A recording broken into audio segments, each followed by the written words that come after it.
कि एडवोकेट रवि व्यास को जो मानने वाले थे, एडवोकेट रवि व्यास को जो समर्थन करने वाले थे, ऐसे कई लोगों का जो है टिकट कट गया है। और ये भी कहा जा रहा था कि सुरेश खंडेलवाल का भी टिकट कटने वाला था, लेकिन रवि जी ने जो है झगड़ा करके उन्हें टिकट दिलाया। तो आप इसको किस नजरिए से देखते हैं, वो बताइए। देखिए, पार्टी के अंदर एक सिस्टम होता है जी एडवोकेट रवि जी, मैंने आपका एक ऐसा रूप देखा है जहाँ पे आप जनता की सबसे बुलंद आवाज बने थे और आपने ये सबको बता दिया था कि किसी भी एक आदमी की नहीं, जनता की चलेगी।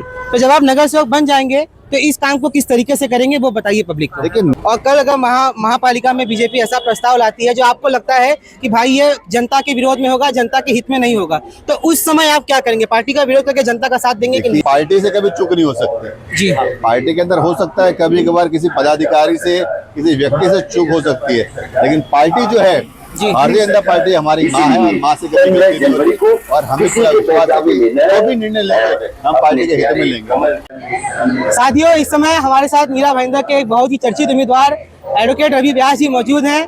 ये वही एडवोकेट रवि व्यास हैं जिन्होंने अपना नाम जो है पूरे महाराष्ट्र इंडियन पॉलिटिक्स में उस समय बुलंदी पे लाया था जब बात यहाँ पे जो है हिंदुओं के हितों पर हो रही थी, सनातनियों के हितों पर हो रही थी। तो आज ये हमको मिल गए, तो हमने बोला कि चलिए आज इनका एक वॉकिंग इंटरव्यू लिया जाए इनके प्रभाग में जहाँ से चुनाव लड़ रहे हैं। तो रवि भाई, सबसे पहले मैं आपसे जानना चाहूंगा, तीन बार आप कॉर्पोरेटर रह चुके हैं, आप स्टैंडिंग कमेटी के चेयरमैन रह चुके हैं, आप सभापति रह चुके हैं, भारतीय जनता पार्टी के जिला अध्यक्ष रह चुके हैं, अब चौथी बार इलेक्शन लड़ रहे हैं, जनता से कैसा प्रतिसाद मिल रहा है वो बताइए। निश्चित ही ये प्रभाग क्रमांक 7 जो है वो मेरी जन्मभूमि भी है, मेरी कर्म भूमि भी है, मेरी शिक्षा भी यहीं पे हुई है। मैं गणपति मंडल भी मेरा यहीं है, राजनीति की शुरुआत भी मेरी यहीं से हुई है। तो ये अपने आप के अंदर एक प्रभाग नहीं है, ये मेरा घर है, ये मेरा परिवार है। और जब भी मैं यहाँ पे चाहे चुनाव की बात हो या किसी मुहिम की बात हो, किसी आंदोलन की बात हो, और मैं अपने घर के अंदर अपने जब परिवार के सदस्य से आवाज़ लगाता हूँ, उन्हें पुकारता हूँ, तो वो सभी उत्साह और प्रेम के साथ में मेरा साथ देने के लिए खड़े हो जाते हैं पूरे जोश के साथ में। आज भी इस प्रभाग क्रमांक 7 के अंदर चारों उम्मीदवारों को यहाँ की जनता, यहाँ के रहवासी, यहाँ के हमारे मित्र साथी अपना पूरा आशीर्वाद, अपना पूरा सहयोग दे रहे हैं। और अपने आप में आप देखेंगे कि रिकॉर्ड ब्रेक जीत जो है इस वार्ड से भारतीय जनता पार्टी को मिलेगी। भाई, आप लगातार 3 टर्म से आप जो रवि जी कॉर्पोरेटर रह चुके हैं, आप अपने द्वारा इस वार्ड में, इस प्रभाग में किए गए विकासों के कुछ 5 काम बता दीजिए जो यहाँ पे मील का पत्थर मानी जाती है आपके द्वारा। देखिए, अभी आप जहाँ चल रहे हैं वहाँ पे डामर की रोड थी, वहाँ पे काफ़ी ज़्यादा गड्ढे हुए करते थे और आज यहाँ पे कंक्रीट रोड हो चुकी है। एक समय ऐसा था कि जब यहाँ पे पूरा टैंकर माफिया का राज था और कई हद तक आज हमने इस परिसर को टैंकर मुक्त कर दिया है और अप्रैल महीने से यहाँ पे 24 घंटे पानी की भी शुरुआत हो जाएगी। हमारे यहाँ पे जो सोसाइटीज़ की ये जो प्रभाग है, ये पुराना प्रभाग है, ये ग्राम पंचायत के काल में डेवलप हुआ प्रभाग है। तो यहाँ पे सोसाइटी के बीच में छोटी छोटी गलियाँ बहुत है, तो उन सभी गलियों के अंदर पूरा का पूरा ड्रेनेज सिस्टम जो था वो टूटा फूटा रहता था, कहीं ना कहीं गंदगी रहती थी। उन सभी का कार्य हमने किया। यहाँ पे एक स्वच्छ प्रभाग देने का जो प्रयास है वो हमने किया। यहाँ पे हमने एक आम आदमियों के लिए एक समाज मंदिर का भी निर्माण किया है, जिसके अंदर लोग अपना जो भी छोटे मोटे कार्यक्रम होते हैं, धार्मिक आयोजन होते हैं, किसी के कुछ शोक प्रस्ताव के कार्यक्रम होते हैं, छोटी मोटी शादी विवाह के कार्यक्रम होते हैं, वो भी सारे होते हैं। कई सारे कार्य हमने यहाँ पे किए हैं। रवि भाई, मेरा एक सवाल ये है कि अभी आप जब वापस नगर सेवक बनेंगे तो कौन से काम आप बहुत यहाँ पे वार्ड में करना चाहेंगे? और उसी के साथ में 2 सवाल इसमें, मतलब 2 क्वेश्चन और है। एक, यहाँ पे शौचालय की मैंने देखी कि बड़ी दिक्कत है, और साफ सफाई की, तो इस पर भी आपकी क्या भूमिका रहेगी वो बताइए। देखिए, निश्चित ही यहाँ पे सबसे बड़ा जो मुद्दा है, ये पुराना परिसर है। हमारे इस शिवसेना गली के पीछे 50,000 लोगों की बस्ती है जी, बहुत बड़ा स्लम है जी, और आने जाने का रास्ता सिर्फ ये गली है। तो पूरा का पूरा जो ट्रैफिक है, जो पूरा का पूरा जो लोड है, वो शिवसेना गली पे आता है जी। और आप जब समझ सकते हो कि जब 50,000 लोगों का आवागमन किसी एक ही रोड के ऊपर निर्भर हो जाता है जी, तो उसके ऊपर चाहे ट्रैफिक का भी दबाव आ जाता है और कहीं ना कहीं साफ सफाई की भी समस्या बार बार आती रहती है जी। तो हमने इसके लिए यहाँ पे एक तो गणेश देवल नगर से स्टेशन के लिए एक डीपी रोड बनाने का हम लोगों ने आगे संकल्प लिया है, ताकि यहाँ पे जो ट्रैफिक की समस्या वो कम हो, यहाँ का बाहर कम हो उसके ऊपर जी। साथ में हमने इस प्रभाग को पूरी तरीके से कंक्रीट रोड करने का हम लोगों ने संकल्प लिया है। और सबसे महत्वपूर्ण जो कि आज के हमारी इस प्रभाग की डिमांड है, आवश्यकता है, वो है रीडेवलपमेंट जी। पहले ये जो क्षेत्र था वो CRZ के अंदर आता था।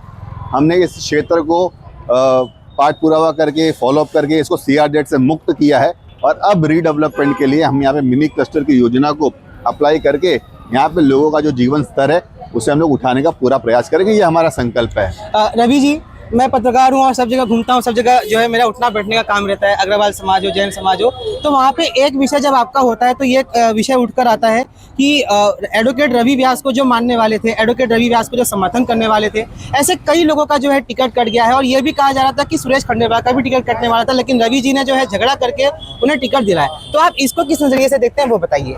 देखिए, पार्टी के अंदर एक सिस्टम होता है जी। उस सिस्टम के अंदर हमारा जो पैनल था, उस पैनल ने सभी उम्मीदवारों के ऊपर चर्चा की तो मैंने भी उसके अंदर अपने जो सुझाव थे वो सुझाव हमारे पार्टी के नेताओं के सामने रखे जी। और उसके अंदर जो जो उम्मीदवार थे उन सभी के प्लस और कॉन्स जो है वो हमने वहाँ पे डिस्कस किए और आखिर के अंदर जो पार्टी का निर्णय आता है वो हमें स्वीकार करना पड़ता है। चाहे उसके अंदर हो सकता है कि कुछ निर्णय हमारे मन के मुताबिक नहीं हो, लेकिन जब पार्टी का आदेश आता है तो उसे हम स्वीकार करते हैं और जब आदेश आता है तो उसे हम सही साबित करने का भी प्रयास चुनाव में करते हैं।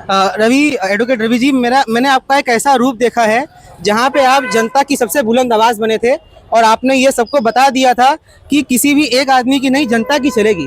तो जब आप नगर सेवक बन जाएंगे तो इस काम को किस तरीके से करेंगे, वो बताइए पब्लिक को। देखिए, निश्चित ही जो लोक प्रतिनिधि होते हैं जी, वो जनता के ही लोक प्रतिनिधि होते हैं और उनकी आवाज उठाने का एक कार्य उन्हें दिया गया होता है। नगर सेवक जो है वो सेवक के रूप में ही जनता के बीच में रहकर काम करना चाहता है और अब मैं नगर पालिका में आने के बाद में भी यही करूँगा और जनता के जो भी मुद्दे हैं, उनके जो भी आवश्यकताएं हैं, उनके जो भी समस्या है, उसे पूरी रूप से सक्रिय होकर विकास का कार्य करेंगे। उन्हें एक आपके सामने मैं रीजन रख रहा हूँ, जैसे कि समझिए कि आप बीजेपी के हैं और कल अगर महापालिका में बीजेपी ऐसा प्रस्ताव लाती है जो आपको लगता है कि भाई ये जनता के विरोध में होगा, जनता के हित में नहीं होगा, तो उस समय आप क्या करेंगे? पार्टी का विरोध करके जनता का साथ देंगे कि नहीं? देखिए, भारतीय जनता पार्टी एक ऐसी पार्टी है जी, जो आइडियोलॉजी पर चलती है, जिस पार्टी में परिवारवाद की जगह नहीं है, जो पार्टी राष्ट्र को प्रथम समझती है जी, और अपने आप को आखिर में रखती है, व्यक्ति उसके अंदर सबसे आखिर में होता है जी। तो हमारा पार्टी का चरित्र इतना महान है, हमारे विचार इतने महान है कि पार्टी से कभी चूक नहीं हो सकती जी। पार्टी के अंदर हो सकता है कभी कभार किसी पदाधिकारी से, किसी व्यक्ति से चूक हो सकती है, लेकिन पार्टी जो है, भारतीय जनता पार्टी हमारी माँ है और माँ से कभी गलती नहीं होती और हमें पूरा विश्वास है कि जो भी निर्णय लेंगे हम पार्टी के हित में लेंगे। अब मैं देख रहा हूँ आपको प्रचार करना है, आप बिजी है। आखिरी सवाल पूछ के मैं अलविदा लूंगा आपसे। जो भी युवा वोटर आपको देख रहे हैं, आप भी युवा ही हैं, आपका भी पर्सनालिटी एकदम हीरो जैसा, सुपरस्टार जैसा ही है, तो जो भी युवा लोग आपको देख रहे हैं, जो वोटर हैं, उनको एक संदेश क्या देना चाहेंगे? देखिए, मैं युवाओं को ये कहना चाहता हूँ कि मोदी जी ने हमें संदेश दिया है, संकल्प दिया है 2047 में विकसित भारत करने का और 2047 के अंदर इस विकसित भारत को देखने की और इस विकसित भारत में जीने की जो भी भूमिका होगी वो हमारे युवाओं की। तो आज का जो युवा है वो कल का भारत का भविष्य है। तो आप भी इस मोदी जी के संकल्प के साथ में जुड़िए और इस भारत को महान बनाए। चलिए, आज यहाँ पे हमारे साथ एडवोकेट रवि व्यास थे। मेरी शुभकामनाएं आपके साथ है सर कि आप चौथी बार दोबारा आइए और लोगों की मदद करिए, सेवा करिए। आप देख रहे थे एडवोकेट रवि व्यास को राम दुबे के साथ इस वॉकिंग इंटरव्यू में। जुड़े रहिए हमारे साथ।